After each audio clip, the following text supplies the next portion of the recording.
What's up, YouTube? It's your boy Maverick Raven coming at you with another one, and this one's gonna be a long one, YouTube. So buckle up, strap in.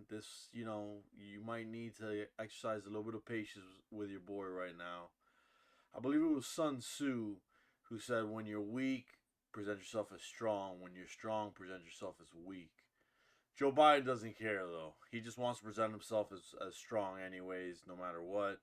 He wants to convince you that his age is an asset. And he made the State of the Union address a pretty partisan affair. It was a political rally.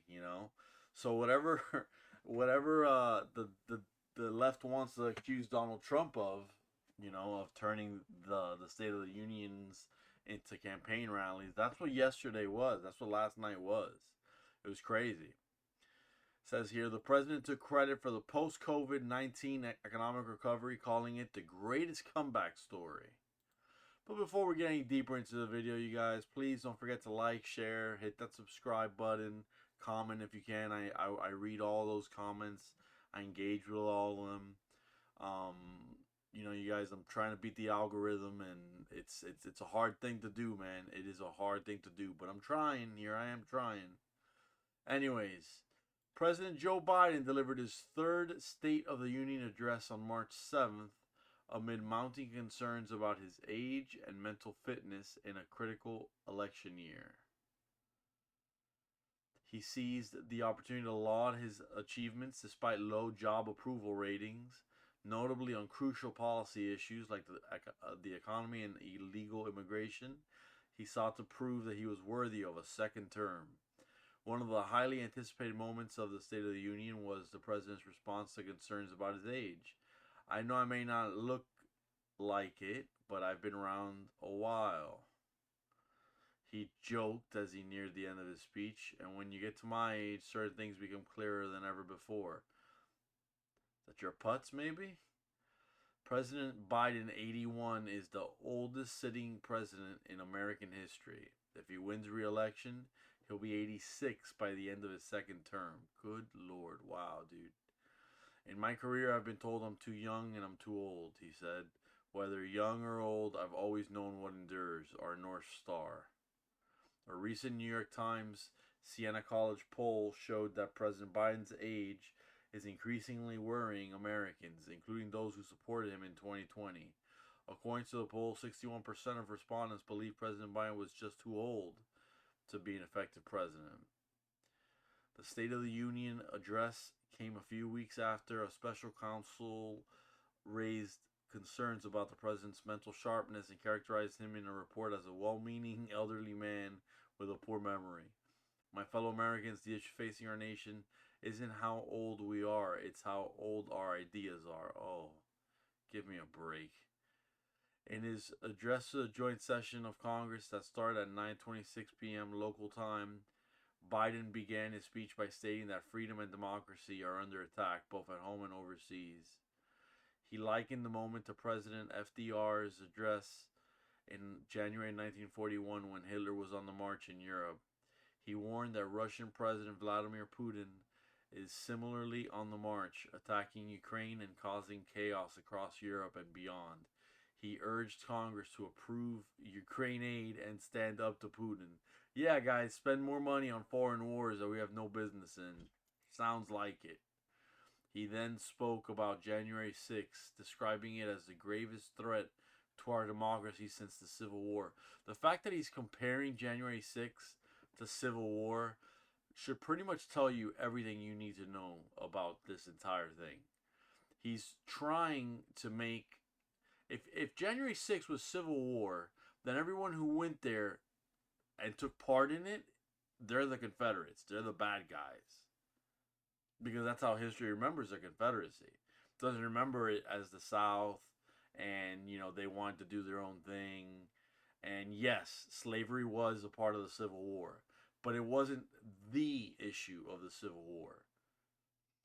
Lincoln's issue was that he didn't want to deal with the secession. That was the problem. He couldn't let the states secede for a lot of reasons, most of which were economic. He accuses his predecessor and some Republicans of burying the truth about the January 6th events. That is so ironic. That is so ironic. During his address, Biden took repeated swipes at former President Donald Trump without directly naming him. He doesn't even have the balls to say his name. Ain't that a B? The State of the Union address, which lasted 68 minutes, echoed the president's re-election campaign speeches in both tone and style. The president said that he assumed office during the most challenging time of the pandemic. He took credit for the post-COVID-19 economic recovery, calling it the greatest comeback story. I came to office determined to get us through one of the toughest periods in our nation's history, and we have. He said, it doesn't make the news, but in thousands of cities and towns, the American people are writing the greatest comeback story never told. He went on touting his legislative wins and other initiatives, claiming that they boosted record investments and created 15 million new jobs. Talk about the jobs that you lost, Biden.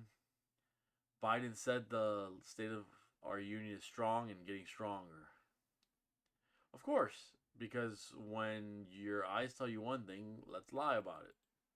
While Democrats believed the speech was strong, positive, and unifying, Republicans criticized President Biden for being partisan and hostile. He sure sounded partisan and hostile. The speech was strong, and President Biden was strong, Senate Majority Leader Chuck Schumer said on X. He was filled with strength and optimism for the future and for the middle class in America.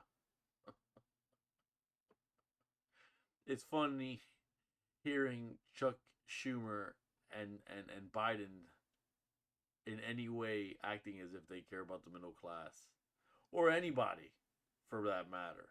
They've become rich since entering office. And I don't mean rich as in, oh, he's in like the top, 5% or the 2%. He's in the top 1% of America for sure. Rep. Nancy Pelosi contrasted the president's vision with former President Donald Trump's Make America Great Again plan. President Biden's hopeful, unifying, forward-looking vision stands in stark contrast with an extreme MAGA agenda that seeks to rip away our freedoms, rig the economy for the ultra-rich, and abandon our responsibility to protect and defend, she said on X. Again, you want to talk about rich? You want to talk about rich as in the situation is rich with irony? Is a woman talking about rigging the economy for the ultra rich. Tell us all about that alleged insider trading, Miss Pelosi. Tell us all about how you took a vote that you knew was going to affect positively Nvidia, for example, and you still took it. And somehow Paul Pelosi had the same idea. He had the same, complimenting idea to buy a bunch of stock in Nvidia. Talk to me about that. However, Republicans said that the State of the Union address sounded more like a campaign speech. It was a completely hyper-partisan speech. I don't know how to describe it. It was a campaign speech and a pretty vitriolic one, House Speaker Mike Johnson told reporters. I tried to keep a poker face, but it was very difficult, he added. Yeah, you shouldn't have kept a poker face. Fuck that. During the State of the Union speech, cameras caught Mr. Johnson rolling his eyes and shaking his head on multiple occasions. Frankly, I think this whole exercise has gotten less and less valuable. It's political theater. These are campaign speeches. Rep. Dusty Johnson told the Epoch Times ahead of the speech. It's true. It's actually true. He's right. And I don't say that just because he's a Republican. Because as we know, I'm affiliating myself less and less with the Republicans and just with the conservative movement. Because the Republicans they've got no sack, man. They've got no balls to do anything. Biden did put abortion front and center. As expected, Biden, during his address, emphasized abortion rights, a platform issue for his 2024 presidential campaign. He called on Congress to restore the protections of Roe v. Wade, which was overturned by the U.S. Supreme Court nearly 2 years ago. Clearly, those bragging about overturning Roe v. Wade have no clue about the power of women in America, Biden said.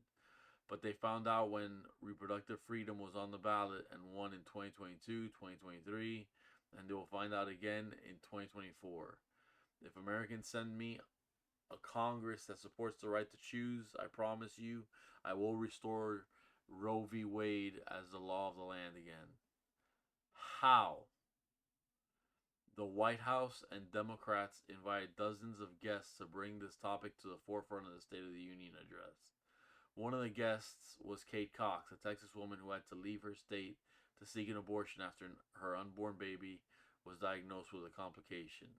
Another guest, was Latoria Beasley, an Alabama woman who was impacted by the recent ruling in her state regarding frozen embryos created through in vitro fertilization (IVF). The border crisis. He won there too. I'm sure. I'm sure that he did the best job on the border too. Right.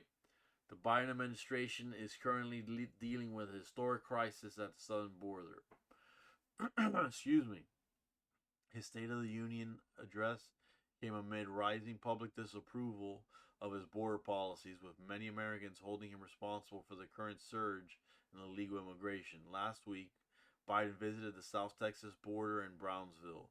During his visit, he urged Congress to pass a border security and immigration reform bill that was agreed in the Senate.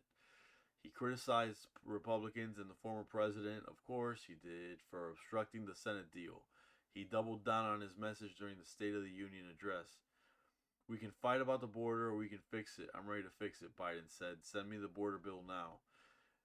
You won't sign anything that Republicans want. So, Republicans, however, rejected the Senate border deal, arguing that its provisions weren't strong enough to prevent the influx of illegal immigrants. That's the plan, by the way, to bring in illegal immigrants. According to a Monmouth University poll, 76% of Americans disapprove of Biden's handling of the border. A CBS News poll last month showed that 68% of Americans disapprove of his response to the issue. He could fix this yesterday, and yet he's refused to do so. House Majority Whip Tom Emmer told the Epoch Times, the only reason he's concerned about the border now is because it has risen to the level of a political liability. That is going to get him out of office. Yeah, it's true. During his address, Rep. Marjorie Taylor Greene interrupted the president, demanding that he recognize the recent murder of Laken Riley, a nursing student from Athens, Georgia, allegedly by an illegal immigrant. Biden went off script. Lincoln Riley, an innocent young woman who was killed by an illegal. That's right, he said, mispronouncing the student's name as Lincoln. He then addressed Miss Riley's parents. My heart goes out to you, having lost children myself. Oh, Lord. Don't ever miss an opportunity to make it about you and about how you know our pain, because I suffered that pain. Biden, I don't think you even give a shit about your family. If you gave a shit about your family, you would have let Hunter pretty much hit that brick wall that he needed to hit a long time ago, so that he wouldn't be, cheating on his, wife's widow with strippers or wherever else it was that he was doing with all these women running around. Biden came under fire for referring to the killer as illegal instead of undocumented. Oh, that's hilarious. As a proud immigrant, I'm extremely disappointed to hear Biden use the word illegal. Rep. Jesus Garcia stated on X. He should have said undocumented, but it's not a big thing, Ms. Pelosi explained during an interview with CNN. It is. They're illegal. They came in here illegally, thus making them illegals.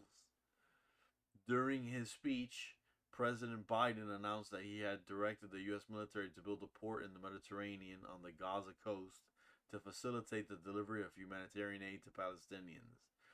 The temporary pier will receive large ships carrying food, water, medicine, and temporary shelters to address the urgent needs of the civilian population. The President's State of the Union message on Gaza, however, was overshadowed by a large protest in the nation's capital. Demonstrators calling for a ceasefire between Israel and the terrorist group Hamas blocked the route from the White House ahead of the president's speech. The protest delayed Biden's arrival at the Capitol by about 30 minutes. A little bit of your own medicine there, Biden. You deserve it. You deserve that and more. The president received a cold reception during the State of the Union from some squad members who have been critical of the president's response to the conflict in Gaza. These members include Reps Summer Lee, Rashida Tlaib, Cori Bush, AOC, Delia Ramirez, and Ilhan Omar. What a set of company that is, right? What an illustrious group of people that is, huh? Just a bunch of amazing young women that they have no ulterior motives whatsoever. I can't even say it. They hate America, y'all. They hate America. They withheld their applause and refused to participate in chants of 4 more years during the president's speech. Well, good. You know what? Fuck it. The left is disintegrating by itself, and I hope it keeps happening. I'm here for it. Thank you for being here for it. Thank you for being here still with me. I know it was a little bit longer of a video than normal, but thank you for sticking it out. Again, if you haven't liked, shared, subscribed, or commented, please do so. It really helps me out. I really appreciate it. My family would really appreciate it. And anyways, you know what it is, YouTube. Be safe, be good to one another, and stay based.